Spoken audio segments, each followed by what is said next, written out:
ساتھ کوئی کھلواڑ کر لے.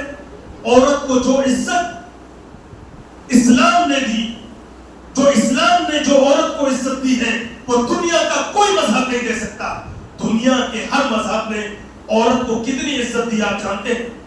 50 پیسے کی ماچس کو بیچنے کے لیے بھی عورت کی تصویر لگائی گئی تاکہ یہ ماچس بک سکے، اور اس کے بعد پھر نعرے لگاتے ہیں بیٹی بچاؤ. یہ عزت دی ہے. آج دنیا کے کسی آپ ریسپشن پہ چلے جائیں، کسی آفس میں چلے جائیں، وہاں پر آپ کو سب سے پہلے اگر کوئی ملے گی تو عورت ملے گی جو اپنے جسم کی نمائش کرے گی اور آپ کو اپنی دعوت کی طرف مدعو کرے گی اور آپ کو لبھائے گی تاکہ اس کا جو سودا اور سامان ہے وہ بک سکے. اسلام نے ان تمام چیزوں کو حرام کر دیا.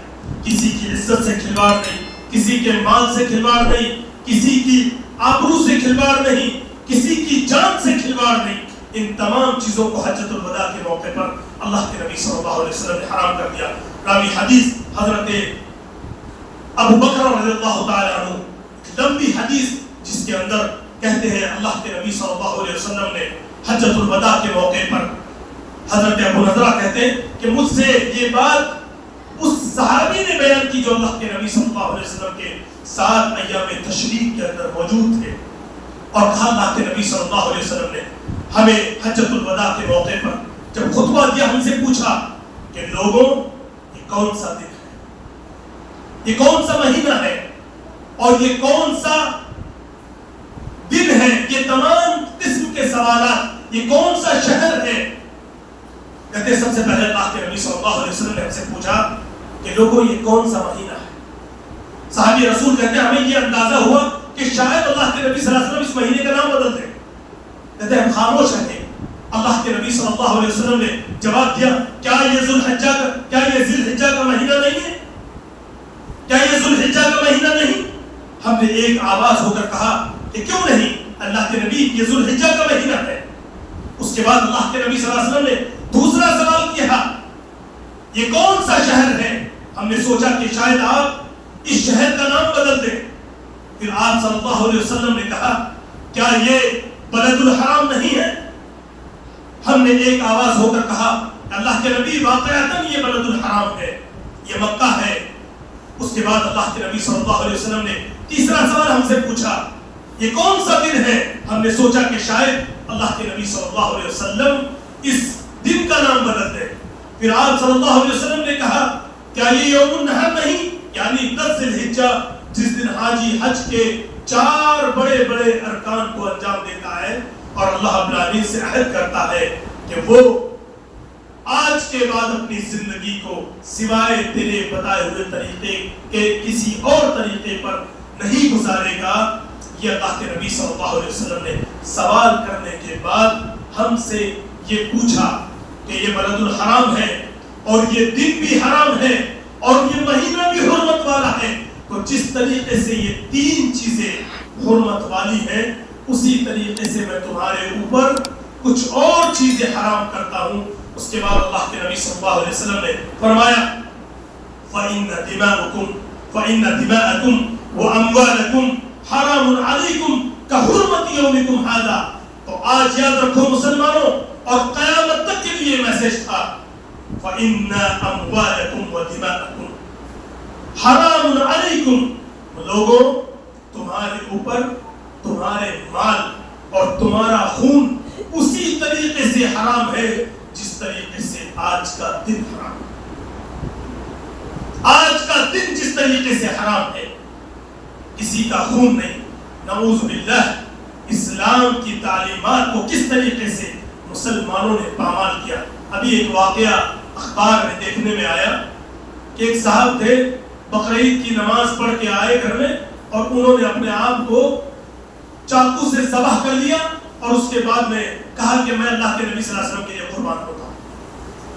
یہ مسلمانوں کا حال ہے دینی تعلیم میں. اللہ کے نبی صلی اللہ علیہ وسلم کے تمہارا خون تمہارے اوپر حرام ہے، مال حرام ہے اس دن کی حرمت کی طرح، اور مسلمان کس طریقے سے اس دن کے تقدس کو پامال کرتا ہے. اس کے بعد اللہ کے نبی صلی اللہ علیہ وسلم فرماتے ہیں فی بلدکم ھذا وفی شہرکم ھذا، بالکل اسی طریقے سے جس طرح سے آج کا دن حرام اور یہ مہینہ حرام اور یہ شہر جس شہر کے اندر تم موجود ہو، جس طریقے سے اس کی حرمت ہے، اس دن کی حرمت ہے، اس مہینے کی حرمت ہے، اسی طریقے سے میں لوگوں کے مال کو، لوگوں کی جانوں کو، ان کی عزت اور آبروؤں کو تمہارے اوپر حرام کرتا ہوں، اور قیامت تک کے لیے یہ حرام ہونا تمہارے اوپر لازم ہے۔ اس کے بعد اللہ کے نبی صلی اللہ علیہ وسلم نے ایک آخری بات کہی، اور وہ تھی وَسَتَلْقَوْنَ رَبَّكُمْ فَيَسْأَلُكُمْ عَنْ أَعْمَالِكُمْ، اور یاد رکھنا لوگوں، تم تمہارے رب سے ملاقات کرو گے۔ اگر کسی کو لگتا ہے کہ تمام چیزیں اور ڈاکے ڈال کے اور لوگوں کا خون اور قتل و غارت کری مچا کر کے اگر وہ یہ سوچ رہا ہے کہ وہ امن میں ہے، تو وہ امن میں نہیں ہے۔ نسأل اللہ العافیہ۔ یاد رکھنا تم تمہارے رب سے ملاقات کرو گے، وَيَسْأَلُكُمْ عَنْ أَعْمَالِكُمْ، اور وہ تم سے تمہارے اعمال کے بارے میں سوال کریں گے۔ اللہ رب العزت سے دعا ہے کہ رب العالمین تو ہماری عزتوں کی حفاظت فرما، رب العالمین تو ہمیں اس مہینے کی حرمت کو اسی طریقے سے سمجھنے کی توفیق عطا فرما جس طریقے سے تیرے رسول نے ہمیں نصیحت کی ہے، جس طریقے سے تیرے رسول کے صحابہ نے اس مہینے کی حرمت کا خیال رکھا۔ رب العالمین تو ہمیں اس مہینے کی حرمت کا خیال رکھنے کی توفیق عطا فرما۔ رب العالمین جو کچھ حقوق ہم سے جانے انجانے میں غصب ہوئے، رب العالمین تو ہمیں ان کی ادائیگی کی توفیق عطا فرما دے۔ رب العالمین تو ہم سب کو ایک دوسرے کی عزتوں اور مال اور ان کے نفسوں کی حفاظت کرنے کی توفیق عطا فرما۔ رب العالمین ہم سب کی عزت و آبروں کی حفاظت فرما۔ رب العالمین تو ہم سب کے مالوں کی حفاظت فرما۔ رب العالمین تو ہم سب کے نفسوں کی حفاظت فرما۔ رب العالمین ہمارے گھروں کی عزت و آبروں کی حفاظت فرما۔ رب العالمین تو ہماری ماؤں بہنوں بیٹیوں کی عزت و آبروں کی حفاظت فرما۔ رب العالمین تو ہم مسلمانوں کی عزت و آبروں کی حفاظت فرما۔ رب العالمین تو ہماری اولادوں کی اور ہماری نسلوں کی عزت و آبروں کی اور مال اور جان کی رب العالمین تو حفاظت فرما۔ رب العالمین تو ہمیں دنیا اور آخرت کی ذلت و رسوائی سے محفوظ فرما دے۔ اللهم إني أعوذ بك من خزي الدنيا وعذاب الآخرة، اللهم إنا نعوذ بك من خزي الدنيا وعذاب الآخرة۔ رب العالمین تو ہمیں دنیا اور آخرت کی ذلت و رسوائی سے محفوظ رکھ۔ رب العالمین تو ہمیں دنیا اور آخرت کی تنگی سے محفوظ رکھ۔ اللهم إني أعوذ بك من ضيق الدنيا وضيق يوم القيامة، اللهم إنا نعوذ بك من ضيق الدنيا وضيق يوم القيامة۔ رب العالمین گرمی بہت شدید ہے، رب العالمین تو ہمیں قیامت کے دن اس گرمی سے اور اس دن کی سختی سے رب العالمین تو ہماری حفاظت فرما دے۔ رب العالمین تو ہمیں اس دن وہ ٹھنڈک نصیب فرما جو تیرے مومن بندوں کو خصوصی طور پر نصیب ہوگی۔ رب العالمین تو ہمیں وہ نور نصیب فرما رب العالمین جو قیامت کے دن تیرے خاص بندوں کو نصیب ہوگا۔ رب العالمین ہم نے بہت سارے حقوق پامال کیے ہیں، ہم نے کئیوں کی عزت سے کھلواڑ کیا، ہم نے کئیوں کے مالوں کے حقوق میں حق تلفی کی۔ رب العالمین ہم سب ظالم ہیں، رب العالمین تو ظلم کو بھی معاف کرنے والا ہے، رب العالمین تو غفور الرحیم ہے، تو تواب الرحیم ہے، تو توبہوں کو قبول فرمانے والا ہے۔ رب العالمین ہم سب تجھ سے توبہ کرتے ہیں، رب العالمین تو ہماری توبہوں کو قبول فرما دے، رب العالمین تو ہمارے ظلم کو معاف فرما دے، رب العالمین تو ہمارے حالات کو ہمارے لیے بہتر کر دے۔ رب العالمین جو بیمار ہیں انہیں شفا کاملہ عاجلہ نصیب فرما۔ رب العالمین جو اس دنیا سے رخصت ہو گئے، رب العالمین ان کی قبروں کو نور سے بھر دے، رب العالمین ان کی قبروں کو نور سے بھر دے۔ رب العالمین ہمارے والدین کے اوپر رحم فرما دے، رب العالمین ہمارے والدین کے اوپر رحم فرما دے۔ رب ارحمہما کما ربیانی صغیرا، رب ارحمہما کما ربونا صغارا۔ رب العالمین تو ہمارے دلوں کی اصلاح فرما دے، ہماری اولادوں کی اصلاح فرما دے۔ رب اصلح لی فی ذریتی انی تبت الیک وانی من المسلمین۔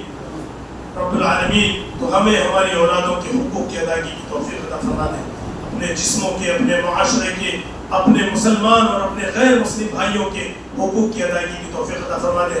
رب العالمین ہمارے ملک کے حکمرانوں کو توفیق دے کہ ملک کی امن و شانتی اور فلاح و بہبود کے لیے کام کرے۔ رب العالمین ہمیں جب تک زندہ رکھے اسلام پر قائم و دائم رکھ، جب ہمارا خاتمہ ہو ایمان پر ہو، توحید پر ہو، مرنے سے پہلے تو ہمیں توبہ نصوح عطا فرما دے۔ رب العالمین تو ہمیں مرنے سے پہلے توبہ نصوح عطا فرما دے، رب العالمین تو ہمیں مرنے سے پہلے توبہ نصوح عطا فرما دے۔ اللہم آمین، اللہم آمین، اللہم آمین۔ اقول قولی ھذا استغفر الله لي ولكم ولسائر المسلمين.